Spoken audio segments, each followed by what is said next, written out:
Are you looking to get into sports videography or photography full time? Are you trying to get into those big time college and pro stadiums, but not quite sure how? Well, guess you're in the right place, because in this video, we're going to talk about how to get started in the sports industry, how to develop as a creative, and how to actually get yourself credentialed for those big time college and professional sporting events.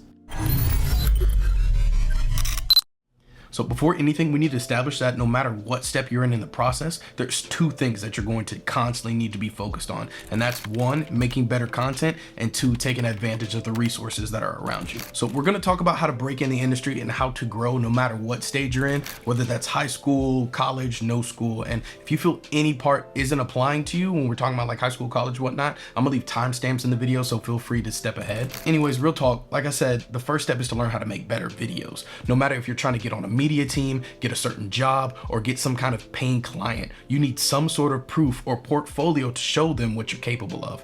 And the more impressive the product, the more impressive the clientele, most of the time. So let's start off with the high school level. See, now high schoolers, you're in a good place because you're trying to get into the industry early. And if you talk to anybody, most people will say, hey, I wish that I had started this earlier. I wish I knew this earlier. So you getting ahead of the game is really gonna work in your favor. If you can get your hands on a camera, go for it. If you can shoot your high school football, basketball team, if you can join your school's media team if you have one. If they don't have a media team, I'd say talk to the athletic director, talk to the coaches. I'm sure they're gonna be willing to let you go out and take pictures and videos for them. It's a high school level, so it's really not all that exclusive, and they shouldn't be opposed to their own students getting some footage for them.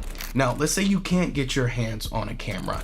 Just stick to learning the basics. You at least need something to edit on, so at least get yourself a computer, and you can go to the NFL, the NBA websites, YouTube, social media pages, and just learn how to edit. Take those clips and learn how to make your own mixtape, and just practice on anything that you can get your hands on. Now let's move on to the college level.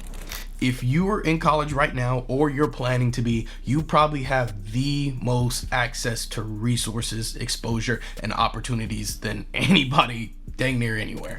The thing about colleges is they all have established and well-funded athletics. So they have media teams. They need people to take the pictures, the videos, everything as such. And while they do have full-time staff, they're also gonna have opportunities for student workers, for internships, for work studies, and that's where you come in. So do all you can to look for opportunities in the variety of sports and teams and everything that you have going on campus, as well as just around the country in big cities and, you know, big tournaments, whatever that may be. There are so many opportunities that are exclusively available for students and student internships. So keep on the watch for that, because you have way more opportunity than you realize right there in the community you're living in. All right, so next up, I'll address everyone, and especially those who are no longer in high school or college. There's always opportunities for something in the resources around you, whether that's tournaments, whether that's schools, and a lot of times it's just a matter of reaching out. I know when I first graduated college and threw everything in my car and decided I'm moving to Florida, I was DMing college athletes that were around in the surrounding area.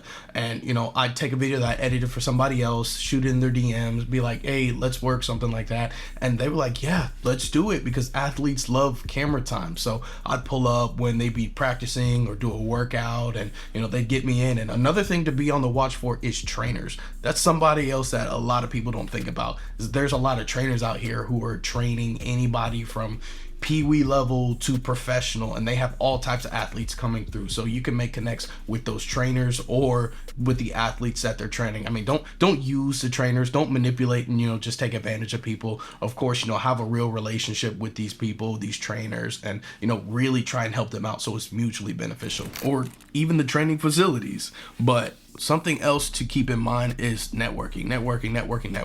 And we live in a day and age to where you can network like crazy straight from your phone. So make sure that you're following other creatives. I know there's a lot of opportunities that came for me because of the work that I put out, and other creators that I was friends with would see it and be like, hey, let's do this, let's collab on this, you want to come with me on this shoot? Just networking goes a really, really long way, and putting your stuff out on Instagram. And so yeah, actually that takes us into our next step, which is putting yourself out there. Now, while you're gaining all this really good experience, getting this footage, putting these videos together, they do no good if you just put them in the vault and hide them away. So now it's good to put your stuff out on like a organized website, or having like a 1-2 minute sizzle reel to send to employers, or put a link when you're, putting in a job application.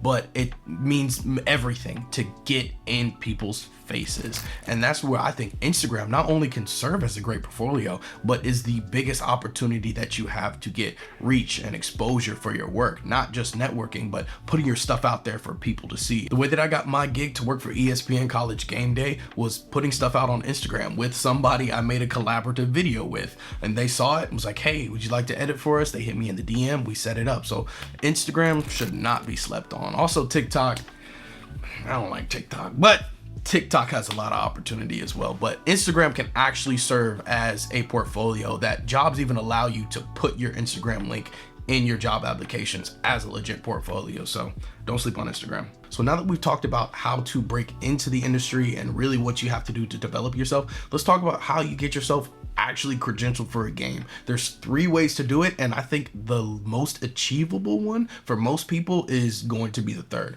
So first, you guessed it, is actually getting a job on that team or with that school. And it's pretty self-explanatory. I mean, you see the job application, you apply for it, or you know somebody who offers you the job. There's really not too much to say on that. It's applying for the job. And so the second is getting a job with the actual league itself, which they do have full-time positions, but they also have these things called NFL and NHL LCCs, which are live content correspondents. And these are the people who are basically getting video for social media. They're recording either on their phone, on their camera, or both to get videos to send to the league to post on their socials in real time. People who work the LCC position are usually only working game days and certain special events. They're not there for practices and behind the scenes and all that crazy stuff. It's usually just game days and things like Pro Bowls, or like a player holding a charity event, sometimes things like that. And the way that you get those is pretty similar, whether that's applying or whether that's networking and having somebody who can get you a position. Those are very similar.